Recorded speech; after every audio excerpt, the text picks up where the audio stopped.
le jour où j'ai enterré ma propre vie pour renaître. Mon propre enterrement fut le jour le plus étrange de ma vie. Caché derrière un arbre dans le cimetière de San Cristobal, au Chiapas, j'observais Arnaldo, mon mari, feindre le désespoir tout en jetant des fleurs sur un cercueil. Ses larmes ne commençaient à couler que lorsque quelqu'un tournait les yeux vers lui. Dans les moments où il se croyait seul, il consultait sa montre avec impatience, comme s'il avait un rendez-vous bien plus important que l'enterrement de sa propre épouse. J'étais là, vêtu de habits qui n'étaient pas les miens, les cheveux teints à la hâte, le cœur battant comme celui d'un chasseur traquant sa proie. Je savais que j'avais fait la seule chose possible pour ne pas devenir un nom de plus sur cette liste macabre que j'avais découverte cachée parmi ses affaires. Falsifier ma propre mort n'était pas un crime que j'avais prévu de commettre dans ma vie. Mais c'était bien moins grave que les crimes qu'il commettait depuis des années. Je m'appelle Guadalupe Ramirez Mendoza. J'ai 89 ans et je suis né à Tlaxcala, un endroit si petit que même le vent doit demander la permission pour y passer. Aujourd'hui, je vis à Mérida, au Yucatan, dans une maison aux carreaux coloniaux que j'ai achetée avec l'argent que j'ai réussi à sauver, avant de mourir. Près de 30 ans après ce jour au cimetière, j'ai finalement pu ressusciter. Mais pas en tant que Guadalupe. Cette femme-là était enterrée dans ce cercueil. Je suis revenu en tant que Teresa Ortiz, un nom que je porte encore aujourd'hui, même après que la vérité ait éclaté au grand jour. Il est difficile d'abandonner une identité après si longtemps. On s'y attache, vous savez, je veux vous dire quelque chose d'important avant d'aller plus loin. Dans la vie, j'ai appris une leçon que rien ni personne ne pourra jamais m'arracher. La ruse est parfois la seule arme que nous, les femmes, possédions face à des hommes qui nous considèrent comme des proies. Et croyez-moi, dans chaque recoin du Mexique, il y a des loups déguisés en agneaux. Surtout ceux qui ressemblent à des princes charmants à leur arrivée, mais qui montrent leurs griffes quand il est déjà trop tard pour fuir. Ceux qui nous font baisser la garde avec de belles paroles, puis qui ne veulent plus savoir qui nous sommes, mais seulement ce que nous possédons. Tout a commencé à la fin des années 1950. À cette époque, à Tlaxcala, une femme n'avait guère voix au chapitre. On naissait pour se marier, avoir des enfants, servir son mari et mourir après une vie passée à s'occuper de tout le monde, sauf de soi-même. J'avais même essayé de suivre cette voie, celle qu'avaient empruntée ma mère et ma grand-mère. Je me suis marié jeune, à 19 ans, avec Hector, le fils d'un propriétaire terrien de la région. Un homme bon, travailleur, qui me respectait et m'écoutait même. Chose rare à l'époque. Mais Dieu en avait décidé autrement. À 29 ans, je suis devenue veuve lorsqu'Hector a été foudroyé par une crise cardiaque en déjeunant. Je n'ai même pas eu le temps de lui dire au revoir. Je me suis retrouvé avec une petite fille à élever et une épicerie à gérer. À l'époque, qu'une femme gère un commerce tenait presque de l'hérésie. Elle va faire faillite dans 6 mois, disaient les hommes du village. Elle a besoin de trouver un autre mari vite, conseillaient les commères. Mais j'avais beaucoup appris en observant Hector travailler. Et surtout, j'avais la tête pour les comptes. Meilleure que la sienne, pour être honnête. Au lieu de faire faillite, j'ai fait prospérer l'épicerie. J'ai acheté le terrain voisin. Puis j'ai ouvert une autre boutique dans la grande ville voisine. Quand je m'en suis rendu compte, je possédais une petite chaîne de magasins et un nom respecté dans le commerce local. C'est à cette époque que j'ai rencontré Ricardo, mon second mari. Propriétaire d'une hacienda près du village, veuf comme moi, il m'a courtisé différemment de ce à quoi j'étais habitué.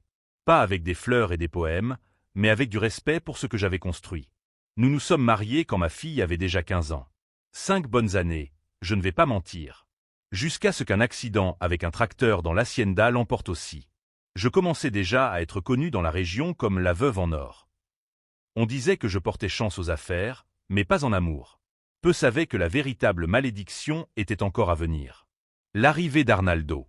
À 39 ans, veuve pour la 2e fois, j'étais déjà une femme différente. Les boutiques étaient devenues 3. J'avais des contacts à Mexico et ma fille était mariée et vivait à Monterrey. Je n'avais besoin d'aucun homme pour me nourrir ni pour me donner satisfaction dans la vie. J'étais indépendante, respectée, les comptes dans le bleu et la conscience tranquille. Mais la solitude frappait parfois fort, surtout les nuits de pluie, qui faisaient un bruit terrible sur le toit en tôle. Et c'est à une foire commerciale à Mexico, alors que je cherchais de nouveaux fournisseurs, que le destin m'a joué le tour le plus cruel. Arnaldo Mendoza semblait différent de tous les hommes que j'avais connus. Grand, élégant, les cheveux bien coiffés, brillantinés, un costume impeccable, même sous la chaleur de la capitale. Il était représentant commercial pour une entreprise de Monterrey et vendait des produits importés qui arrivaient rarement jusqu'à l'intérieur du pays. Il m'a abordé avec un sourire qui semblait illuminer toute la salle. « Vous devez être la célèbre Doña Guadalupe des boutiques de Tlaxcala. Votre réputation est arrivée jusqu'à Monterrey. » Je suis resté toute bête, je l'avoue. Une femme de presque 40 ans, déjà endurcie par la vie, en train de fondre comme du beurre au soleil chaud à cause d'un homme charmant. Aujourd'hui, je sais que c'était exactement ce qu'il cherchait. Des femmes indépendantes, avec leurs propres affaires, suffisamment mûres pour avoir accumulé un patrimoine, mais encore en manque d'attention. Cette foire n'a duré que 3 jours, mais Arnaldo a réussi à me voir chacun d'eux. Le premier jour, il m'a présenté des produits qui intéressaient vraiment mon commerce, avec des prix avantageux. Le deuxième, il m'a invité à dîner et m'a raconté des histoires de ses voyages à travers le Mexique et le monde, des endroits que je ne connaissais que par des photos dans les magazines. Le troisième jour, il m'a apporté un cadeau, un foulard en soie qu'il jurait avoir acheté à Rome spécialement pour moi, même sans me connaître encore, parce qu'il sentait qu'il rencontrerait une femme spéciale lors de ce voyage. Aujourd'hui, je sais que ce foulard avait déjà été offert à d'autres femmes avant moi. Toutes aujourd'hui mortes. Je suis rentré à Tlaxcala enchanté, rêvant éveillé comme une adolescente après son premier baiser. Une semaine plus tard, à ma grande surprise, Arnaldo est apparu au village, disant qu'il avait décidé d'inclure l'intérieur de Tlaxcala dans sa tournée commerciale. Il s'est installé à la seule pension du village, mais passait ses journées à me rendre visite à la boutique, apportant des échantillons, aidant avec les clients, gagnant la sympathie de mes employés. Le soir, il m'emmenait dîner au seul restaurant de Tlaxcala, ou bien je cuisinais pour lui chez moi. En quelques semaines, tout le village commentait les amours de Doña Guadalupe avec l'homme de Monterrey. Arnaldo était si différent des hommes de la région. Il parlait politique, des progrès du pays, de la construction de nouvelles routes, de la façon dont la télévision allait changer le Mexique. Il avait une opinion sur tout, mais il me demandait toujours ce que j'en pensais, comme si mon opinion comptait vraiment. Il écoutait quand je parlais, riait à mes blagues, vantait mon intelligence pour les affaires. « Une femme comme vous est rare, Guadalupe », disait-il en tenant ma main. Il est difficile de trouver à la fois la beauté et l'intelligence réunies. Et moi, naïve, je croyais chaque mot. Le mariage et les premiers signes. La cour fut intense, irrésistible. Au bout d'un mois à faire l'aller-retour entre Mexico et Tlaxcala, Arnaldo dit qu'il ne supportait plus d'être loin de moi. Il me demanda en mariage, une nuit étoilée, agenouillé dans la cour de ma maison, avec une bague qui appartenait, jurait-il, à sa grand-mère. J'ai accepté sans même y réfléchir. Tout le village vint au mariage, moitié par considération pour moi, moitié par curiosité pour cet étranger qui avait conquis la veuve la plus convoitée de la région. La cérémonie fut simple mais belle, dans la même église où je m'étais déjà marié 2 fois. En y repensant, j'aurais dû me méfier quand il insista pour qu'on n'invite personne de sa famille. Ils sont tous à Monterrey, ils ne pourraient pas venir, expliqua-t-il. J'acceptai sans questionner, même s'il me parut étrange qu'un homme si voyageur ne puisse inviter ne serait-ce que sa mère à son propre mariage. Les premiers mois furent un rêve. Arnaldo prit en main la partie administrative des boutiques, suggérant des changements, des agrandissements, de nouvelles gammes de produits. Il semblait comprendre les affaires comme s'il y était né. Je me sentais au 7e ciel d'avoir trouvé un compagnon qui non seulement me respectait en tant que femme, mais valorisait ce que j'avais construit. Mais comme dit le proverbe, l'amour d'un homme est comme un nuage d'été. Il ne dure pas longtemps et quand il passe, il laisse tout brûler. Les premiers signes que quelque chose n'allait pas furent subtils, presque imperceptibles. Une question sur le montant exact de mon compte en banque. Une suggestion pour mettre son nom sur les actes de propriété. Un commentaire sur l'utilité de faire un testament pour nous protéger l'un l'autre, le tout enveloppé de tant d'affection et de sollicitude que je ne percevais pas la malveillance en dessous. Puis vinrent les « accidents domestiques ». Une échelle qui semblait avoir été mal fixée et qui a failli se dérober sous moi quand je suis monté. Une fuite de gaz qui a rempli la maison d'une odeur forte une nuit. Si je n'avais pas eu l'habitude de me réveiller pour boire de l'eau, je ne serais peut-être pas arrivé au matin. Une quasi-collision au marché avec une voiture qui a soudainement accéléré avant de s'enfuir. À chaque incident, Arnaldo paraissait plus inquiet que le précédent, plus attentionné, plus protecteur. « J'ai peur de te perdre, Guadalupe », disait-il en m'embrassant. « Je ne sais pas ce que je deviendrais sans toi. » Et moi, aveuglé par ce que je croyais être de l'amour, je ne voyais que de la dévotion là où j'aurais dû voir du danger. Puis vint le pire de tous les accidents. Nous dînions seuls. La bonne était partie plus tôt parce que sa fille était malade. Arnaldo avait cuisiné un plat étrange qu'il disait avoir ramené d'un voyage en Orient. Au milieu du repas, j'ai commencé à me sentir très étourdi. La vue s'est brouillée, le cœur s'est emballé. Je me souviens avoir vu Arnaldo de l'autre côté de la table m'observer avec une expression étrange, presque clinique. Je crois que le poisson n'était pas bon, ai-je murmuré avant de m'évanouir. Je me suis réveillé des heures plus tard à l'hôpital du village, Arnaldo tenant ma main, pleurant abondamment devant le médecin. Intoxication alimentaire grave, ont-ils dit. J'ai failli mourir, selon le docteur. Je suis resté 3 jours hospitalisé, plus faible que jamais. Après cet épisode, j'ai commencé à soupçonner. Ce n'était pas possible d'avoir autant de malchance en si peu de temps. Arnaldo parlait désormais constamment de la nécessité pour moi de me reposer, de lui laisser gérer les affaires, de profiter de la vie tant que j'avais la santé. Il suggérait des voyages, des promenades, toujours vers des endroits isolés. Un jour, il a mentionné le Chiapas. Un endroit magnifique, avec des cascades impressionnantes. Nous pourrions y aller le mois prochain. Qu'en dis-tu? J'ai accepté, non parce que je voulais y aller, mais parce que je tramais déjà mon plan pour découvrir ce qui se passait réellement. Car une chose que j'avais apprise en gérant mes boutiques, quand les comptes ne cadrent pas, quelqu'un vole dans la caisse. La découverte de la vérité. Laissez-moi vous raconter comment j'ai découvert la vérité sur Arnaldo, car cela vous fera dresser les cheveux sur la tête. C'était un mardi de mars. Je m'en souviens encore parce que c'était le jour de la Saint-Joseph et qu'il y avait une procession au village. Arnaldo était parti à Mexico pour régler des affaires urgentes. Aujourd'hui, je sais que ces affaires consistaient à acheter le poison qu'il utiliserait à la cascade. J'étais seul à la maison, profitant pour faire un grand ménage. Depuis les fameux accidents, je me méfiais, un pied en arrière, observant chaque mouvement étrange de sa part. Ce matin-là, en nettoyant notre chambre, j'ai remarqué une chose que je n'avais jamais vue auparavant. Une partie du plafond en bois semblait différente des autres, comme si elle avait été récemment déplacée. J'ai pris une chaise, je suis monté avec précaution et j'ai poussé cette planche. À ma grande surprise, elle s'est déplacée facilement, révélant un espace caché. J'y ai glissé la main et mes doigts ont touché quelque chose de froid et de métallique. C'était une mallette de médecin ancien, en cuir avec des fermoirs en métal. Je l'ai descendue, les mains tremblantes. Elle était fermée par un petit cadenas. J'ai pris une épingle à cheveux épaisse et j'ai forcé la serrure, comme j'avais vu faire à mon premier mari une fois. Après environ 15 minutes, j'ai entendu un déclic et le cadenas s'est ouvert. Je me suis assise au bord du lit et j'ai ouvert lentement cette mallette, comme on ouvre une boîte dont on sait qu'elle contient un serpent. Ce que j'ai trouvé à l'intérieur était pire que n'importe quel serpent. D'abord, un carnet à couverture noire, un de ces carnets de comptabilité, tout organisé d'une écriture soignée. J'ai commencé à le feuilleter et un froid a parcouru ma colonne vertébrale. C'étaient des notes détaillées, méticuleuses, avec des dates, des noms, des lieux. Cela ressemblait à un journal intime, mais un journal du mal, écrit par quelqu'un qui planifiait chaque pas comme un général planifie une guerre.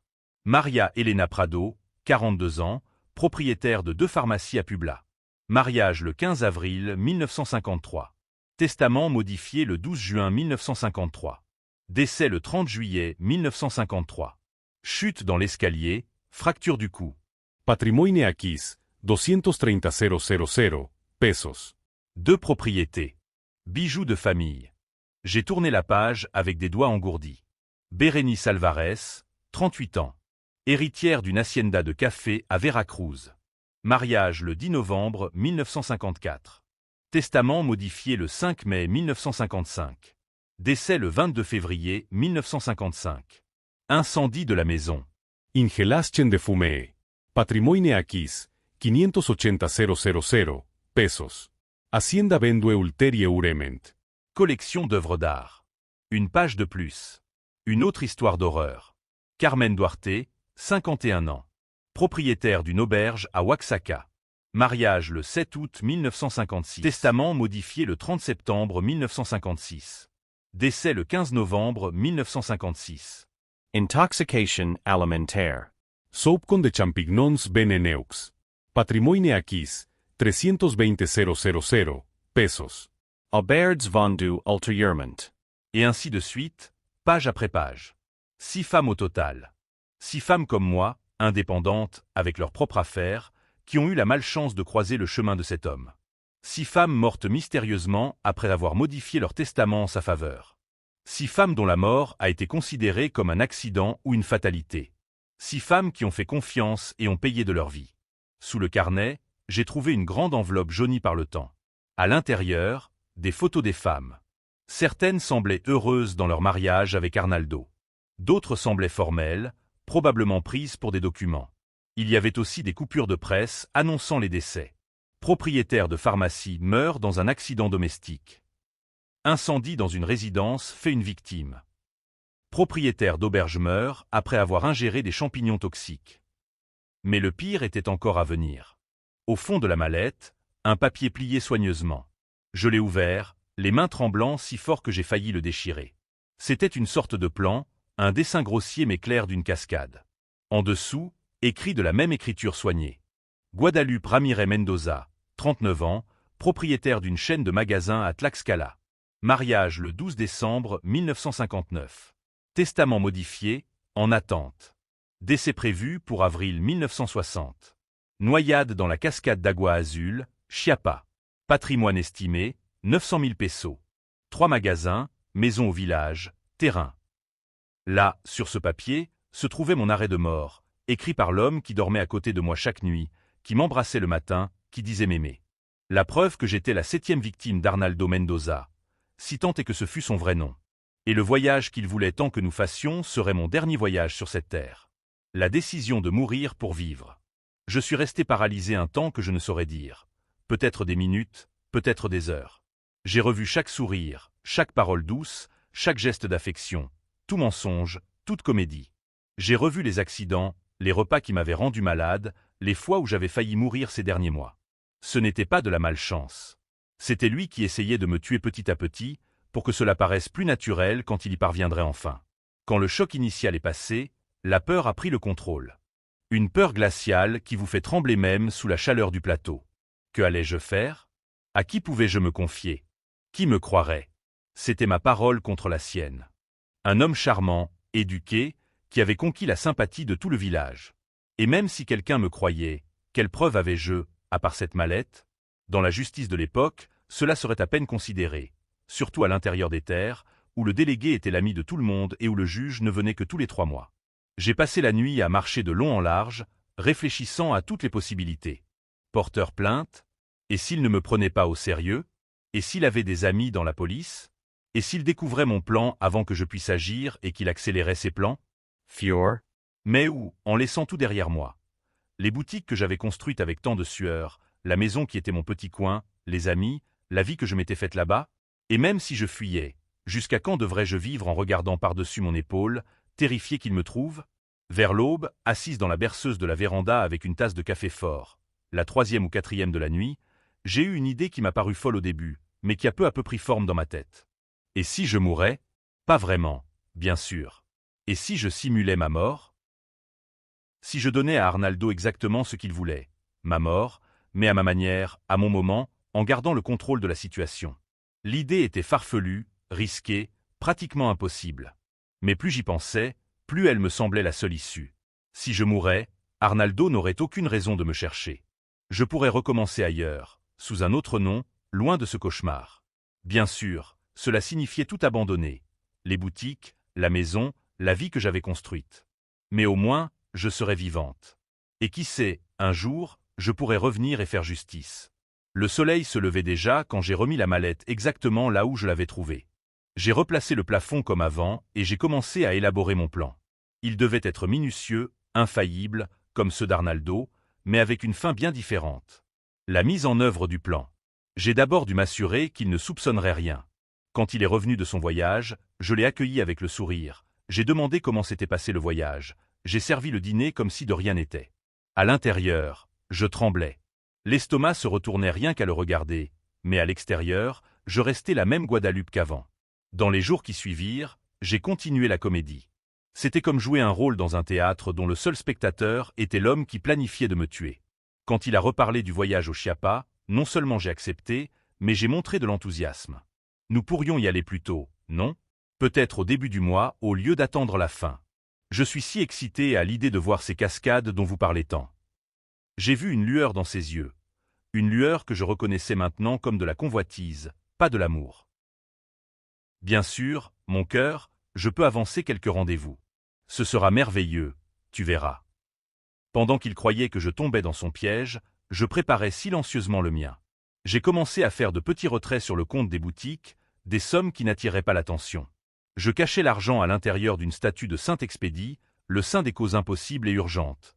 Cela semblait approprié. Ensuite, j'avais besoin de nouveaux papiers d'identité. C'était plus compliqué. Dans un petit village comme Tlaxcala, tout le monde se connaît. On ne peut pas se procurer de faux documents sans éveiller les soupçons. Je me suis souvenu de Sébastien, un ancien employé de mon premier mari, qui avait servi dans l'armée puis s'était impliqué dans des affaires louches avant de se ranger. Il devait des faveurs à mon défunt Hector, et par extension à moi. Je lui ai fait passer un message discret pour qu'il me rende visite, comme s'il s'agissait d'affaires concernant la boutique. Quand il est arrivé, je l'ai emmené à l'arrière de la maison, là où j'étais sûr que personne ne pourrait nous entendre. « Sébastien, j'ai besoin d'une faveur qui va à l'encontre de la loi. Mais c'est pour sauver ma vie. Si tu ne veux pas m'aider, je comprendrai, mais je te demande de garder le secret. » Je lui ai raconté une version simplifiée de l'histoire, que mon mari actuel était dangereux, que je craignais pour ma sécurité, que j'avais besoin de disparaître. Sébastien m'a regardé longtemps, puis a hoché la tête. « Vous avez toujours été bonne avec moi, et avec le défunt Hector aussi. Si vous dites qu'il s'agit d'une question de vie ou de mort, je vous crois. J'ai des contacts à Veracruz qui peuvent vous procurer ce dont vous avez besoin. Cela prendra quelques jours et ce ne sera pas bon marché. » J'ai accepté immédiatement, en lui remettant la moitié de l'argent que j'avais amassé. J'ai besoin d'une identité, d'un acte de naissance, de quelque chose qui me permette de recommencer une vie ailleurs. Pendant que j'attendais les documents, j'ai continué mon plan. J'avais besoin d'un moyen de mourir qui ressemble à un accident, mais qui me permette de m'échapper. L'idée de la cascade au Chiapas était parfaite. L'eau courante ne laisse pas de traces. Un corps emporté par le courant peut mettre des jours, des semaines à être retrouvé. Parfois jamais. Mais comment simuler une noyade sans me noyer vraiment? J'ai eu un autre éclair de chance. L'un des clients de la boutique, dont Justino, avait travaillé comme guide au Chiapas des années auparavant avant de s'installer à Tlaxcala. Lors d'une livraison que j'ai faite personnellement chez lui, j'ai abordé le sujet de la région. On dit qu'il y a de belles cascades par là-bas, dont Justino. Mon mari veut m'emmener visiter. Les yeux du vieil homme se sont illuminés au souvenir. Ah, Doña Guadalupe, un endroit magnifique. La cascade d'Agua Azul, El Chiflón, je connais tout comme le fond de ma poche. J'ai continué à poser des questions discrètes sur les cascades, en particulier sur Agua Azul, dont Justino a raconté des histoires, a parlé de la hauteur impressionnante, de la force de l'eau, puis il a mentionné quelque chose qui a fait accélérer mon cœur. Il y a un passage derrière la chute d'eau. Peu de gens le connaissent. Les indigènes l'utilisaient pour se cacher des colonisateurs. Je l'ai moi-même utilisé quand je travaillais comme guide pour jouer des tours aux touristes en disparaissant soudainement. Cette information valait de l'or. J'ai continué la conversation comme si c'était une simple curiosité, mais à l'intérieur, j'adaptais déjà mon plan. S'il y avait un passage caché derrière la cascade, je pourrais l'utiliser pour disparaître. Pendant qu'Arnaldo penserait que je m'étais noyé, je serais vivante. Risqué, exigeant un timing parfait, mais possible. Les pièces s'emboîtaient, mais il restait encore à résoudre comment justifier ce qui ressemblerait à un suicide. J'ai alors eu l'idée d'utiliser contre Arnaldo l'une des armes qu'il avait tenté d'utiliser contre moi, la maladie. Je suis allé voir la seule femme médecin de la région, la docteure Consuelo, qui tenait un petit cabinet dans le village voisin. Ce n'était pas facile pour une femme d'être médecin à l'époque. Elle comprenait donc bien ce que c'était que de lutter contre les préjugés. Je lui ai raconté une version encore plus réduite de l'histoire, que j'étais dans un mariage abusif, que je craignais pour ma vie, que j'avais besoin de fuir. Je lui ai demandé de me donner un faux certificat de maladie terminale. J'ai besoin que mon mari croie que je vais mourir de toute façon. Ainsi, quand je mourrai pendant le voyage, cela ressemblera davantage à un suicide désespéré. La docteure Consuelo a hésité, bien sûr. Ce que je lui demandais allait contre son serment. Mais quand je lui ai montré quelques hématomes que j'avais gardés des derniers accidents, des marques que je cachais avec des vêtements à manches longues, elle a cédé. Je vais faire cela, Doña Guadalupe.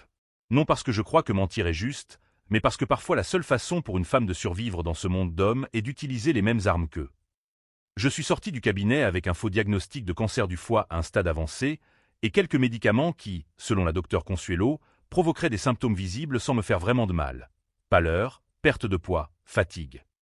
J'ai commencé à prendre les remèdes immédiatement, réduisant aussi mon alimentation pour perdre du poids plus vite. Quand Arnaldo a remarqué les changements, j'ai inventé des douleurs, des malaises. Finalement, j'ai confessé être allé chez le médecin et avoir reçu ce terrible diagnostic. Sa réaction fut une étude de fausseté. Il s'est montré dévasté, pleurant des larmes que je savais maintenant aussi fausses que ses promesses d'amour. Mais j'ai aussi remarqué une lueur de calcul dans ses yeux, comme s'il réorganisait ses plans. Il a même suggéré de reporter le voyage pour ma santé, mais j'ai insisté « Non, Arnaldo. Si j'ai peu de temps, je veux en profiter. J'ai toujours rêvé de voir ces cascades. Allons-y comme prévu. » Dans les jours qui ont précédé le voyage, j'ai mis en place les dernières parties du plan. Sébastien est revenu avec les documents promis, carte d'identité, acte de naissance, même une carte de travail. Le tout au nom de Teresa Ortiz, une veuve de 40 ans originaire de Veracruz. J'ai caché les papiers dans la même statue creuse où je gardais l'argent. J'ai aussi préparé une lettre de suicide soigneusement écrite, comme si j'étais désespéré par ma maladie terminale et que je ne voulais être un fardeau pour personne. Une lettre qui aurait du sens pour le reste du monde, mais qu'Arnaldo lirait avec un plaisir secret, croyant que son plan avait fonctionné encore mieux qu'il ne l'espérait. J'ai caché la lettre dans la valise que j'emporterais pour le voyage. La veille du départ, j'ai fait une dernière visite à la boutique principale, sous prétexte de donner des instructions au gérant pendant mon absence. En réalité, je suis venu faire mes adieux silencieux au commerce que j'avais construit avec tant d'efforts. J'ai passé ma main sur les étagères, sur les comptoirs en bois ciré, sur la vieille caisse enregistreuse qui avait été celle de mon premier mari. C'était comme enterrer une partie de moi-même. La partie qui était Guadalupe, commerçante respectée de Tlaxcala. À partir du moment où je monterais dans ce bus pour le Chiapas, cette Guadalupe commencerait à mourir pour laisser la place à Teresa, une femme que je ne connaissais pas encore, mais avec qui j'apprendrais à vivre. Le matin du départ, j'ai regardé une dernière fois la chambre qui avait été la mienne pendant tant d'années. J'ai caché une photo de ma fille, la seule chose personnelle que j'emporterais de ma vie antérieure, à part les souvenirs. Je l'ai mise dans la poche de ma robe, à côté du chapelet de ma mère. Le reste, vêtements, faux papiers, argent, était caché dans un simple sac de tissu, enveloppé comme s'il s'agissait de nourriture pour le voyage. La vraie valise ne contenait que le nécessaire pour quelques jours, des vêtements que je ne craignais pas de perdre, et la lettre de suicide bien cachée. Quand Arnaldo m'a aidé à monter dans le bus, tenant mon bras avec une gentillesse qui me donnait maintenant la nausée, j'ai dû me contrôler pour ne pas trembler ou montrer l'effroi que je ressentais. C'était le début du voyage le plus important de ma vie, le voyage où je mourrais pour pouvoir continuer à vivre. Le voyage au Chiapas est l'acte final. Le voyage jusqu'au Chiapas fut long et pénible. 3 jours de route dans un bus qui ressemblait plus à une boîte de sardines, cahotant sur des chemins de terre qui faisaient souffrir mes os. Mais je ne prêtais guère attention à l'inconfort. Ma tête était trop occupée, passant en revue chaque détail du plan, imaginant tout ce qui pourrait mal tourner, priant tout bas pour que mon saint protecteur veille sur moi. Arnaldo s'asseyait à côté de moi de temps en temps, tenant ma main avec une fausse compassion, imaginant probablement comment il me pousserait dans la cascade dans quelques jours. Je lui rendais de faibles sourires de malade, mais reconnaissante des soins de mon mari dévoué. 2 acteurs dans un théâtre macabre ou un seul savaient que la fin serait différente du scénario prévu. Nous sommes arrivés à San Cristobal de las Casas, au Chiapas, point de départ des sentiers de la région, par un soir étouffant. La petite ville était charmante, avec d'anciennes maisons de l'époque coloniale. Arnaldo avait réservé une chambre dans une auberge simple. Après tout, pourquoi dépenser pour du luxe pour quelqu'un qui serait bientôt morte? À la réception, pendant qu'il signait le registre, j'ai remarqué qu'il utilisait un nom différent, Roberto et Maria Alves. Même dans ce domaine, il n'était pas honnête. Dans la chambre, seul pendant qu'il sortait visiter la ville, probablement pour repérer le meilleur endroit pour se débarrasser du corps après, j'ai ouvert mon petit sac de nourriture et j'ai vérifié une fois de plus tout ce dont j'aurais besoin pour ma fuite. Les documents au nom de Teresa Ortiz semblaient légitimes. L'argent que j'avais réussi à transférer petit à petit était là, suffisant pour recommencer modestement ailleurs. J'avais aussi une carte des routes du Sud-Est, avec Mérida, Yucatan, entourée au crayon, une ville assez grande pour m'y perdre, assez loin de Tlaxcala, où personne ne me connaîtrait. Le lendemain, nous avons rencontré le guide qui devait nous emmener jusqu'à la cascade. C'était un jeune homme costaud qui s'est mis à raconter des histoires sur la région, tandis que nous marchions sur le sentier. Arnaldo semblait tendu, vérifiant constamment sa montre et son sac à dos, où je soupçonnais qu'il avait caché le poison. Je faisais semblant d'être fatigué, m'arrêtant fréquemment pour reprendre mon souffle, forçant le guide à ralentir. Je voulais gagner du temps, observer le chemin, mémoriser les points de repère. Parvenu à la cascade d'Agua Azul avec Arnaldo et le guide, Guadalupe joue la comédie de la faiblesse. Elle refuse l'eau empoisonnée, feint un malaise, et quand le guide s'éloigne, Arnaldo tente de la pousser dans le vide. Mais elle a tout prévu. Elle se jette elle-même en hurlant, comme si elle se suicidait, et s'accroche à une saillie rocheuse invisible. Pendant qu'Arnaldo et le guide la croient morte, elle s'enfuit par un passage secret derrière la cascade, change de vêtements et de perruque, et rejoint un chemin secondaire, devenant officiellement Teresa Ortiz. Après des jours de voyage, elle s'installe à Mérida, au Yucatan, où elle reconstruit sa vie dans l'anonymat. Elle travaille dans une cantine, puis ouvre une petite auberge. Pendant 3 décennies, elle vit sous cette identité, se faisant discrète, mais elle engage un détective privé pour surveiller Arnaldo, qui continue son sinistre cycle avec d'autres femmes. Elle apprend que celui-ci a finalement été arrêté pour avoir tenté d'empoisonner sa dernière épouse, ce qui la décide à ressurgir du passé. Guadalupe se rend au procès, se présente comme témoin et raconte son incroyable histoire. Elle produit le journal macabre qu'elle avait conservé. Arnaldo, vieillie et brisée, la voit comme un fantôme. Son témoignage scelle le sort de l'accusée, qui est condamnée à 30 ans de prison. La justice reconnaît qu'elle a agi en légitime défense et ne la poursuit pas pour ses faux papiers. Sa fille, qu'elle avait dû abandonner pour la protéger, apprend qu'elle est vivante. Après un choc et des années de distance, elles se retrouvent et reconstruisent peu à peu leur relation. La fille finit par déménager à Mérida pour vivre avec elle. Guadeloupe transforme ses auberges en refuges temporaires pour des femmes victimes de violences domestiques, offrant un toit et des conseils, et s'associant à des ONG. Aujourd'hui âgée de 89 ans, Guadeloupe regarde sa vie avec le recul. Elle ne se considère pas comme une héroïne, mais comme une survivante qui a choisi de vivre, quitte à mourir d'abord sur le papier. Son histoire, marquée par la résilience et la ruse, lui a appris que la liberté se conquiert parfois par les moyens les plus extrêmes. Elle espère que son récit pourra inspirer d'autres femmes à ne jamais renoncer et à trouver leur propre issue, même quand tout semble perdu.